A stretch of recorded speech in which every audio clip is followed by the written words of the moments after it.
Frédéric. Bonjour. Un sujet étonnant, tout d'abord, sur des femmes peu ordinaires. Oui, c'est dans Madame Figaro et c'est intitulé « Classée top secrète au féminin » parce qu'il s'agit de femmes espionnes pour la DGSE, les services extérieurs de l'espionnage français, des femmes qui sont énarques, polytechniciennes ou ingénieurs et qui représentent désormais pas moins d'un quart des espions français. Il y a eu un grand mouvement de féminisation ces dernières années. C'est rare qu'un journal puisse les interviewer, évidemment.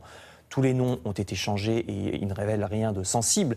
Mais on apprend tout de même qu'elles ont beaucoup de travail en ce moment avec les attentats terroristes, bien sûr. Et aussi du point de vue personnel, c'est un boulot, évidemment, dont vous ne parlez pas avec vos copines ou votre mari le soir. On notera les illustrations très années 50. On se croirait un peu dans un roman photo. C'est parfois un peu comme ça qu'est leur vie. Les espionnes expliquent comment elles doivent se vider la tête en sortant du bureau pour déstresser avant de rejoindre leur famille. Certaines vivent aussi des années sous une fausse identité dans des pays étrangers pour trouver des preuves d'armes de destruction massive ou pour obtenir des informations confidentielles. Grand reportage donc auprès des femmes de la DGSE cette semaine dans Madame Figaro. Sur le même thème, le magazine Lire revient justement sur les attentats du mois de janvier et la polémique depuis. Voyez la une, la grande question. Peut-on encore rire de tout, demande ce dessin avec des représentants des différentes religions ou de divers pouvoirs qui répondent non, évidemment. C'est hélas un dessin de Cabu, tristement prémonitoire quand il l'a fait. Et à l'intérieur de ce numéro, le magazine conseille des livres pour comprendre le décalage avec certains musulmans qui, vous savez, ont l'air d'excuser les terroristes depuis quelques semaines comme si tuer des gens était justifiable.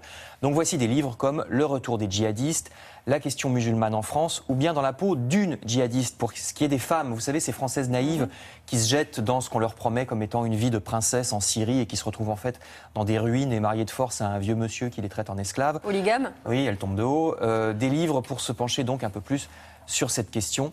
Vous retrouverez toutes les références de ces ouvrages dans le magazine Lire du mois de mars. Et puis change de sujet si au contraire vous voulez vous aérer un peu après toute cette actualité dramatique, le mensuel Pleine Vie vous propose des promenades avec une thématique peinture. Allez visiter par exemple, vous voyez la montagne Sainte-Victoire juste au-dessus d'Aix-en-Provence, paysage cher à Cézanne. Vous voyez une reproduction en haut de son atelier et un panorama de la montagne en bas à droite. Idée de promenade également à Moret-sur-Loing, près de Fontainebleau, sur les traces de Sisley ou bien parmi les fleurs de Giverny. Pour Monet, tous deux impressionnistes, le magazine Pleine Vie vous donne à chaque fois les infos pratiques, comment s'y rendre, quels sont les hôtels, etc. Et puis je termine avec une idée pour vous aider en promenade justement. Si vous n'êtes pas très sportif, il s'agit d'un disque, vous le voyez, à l'avant des vélos qu'on voit sur l'image. Ça se pose sur la roue avant d'un vélo tout à fait normal et ça vous aide comme un vélo électrique, sauf qu'il n'y a pas besoin d'acheter un vélo électrique complet. Parce que souvent, un vélo électrique, ça coûte cher. Là, c'est électrique aussi, mais il y a un système d'inertie qui entraîne la roue avant, juste simplement en fixant ce dispositif par-dessus. Un vélo électrique, c'est facilement le double ou le triple, parce que ça coûte 500 €. Il y a 70 km d'autonomie et vous trouverez tous les détails dans Modes et Travaux. Ça se trouve où, ça ? Dans les magasins habituels de cycle et de sport. Merci.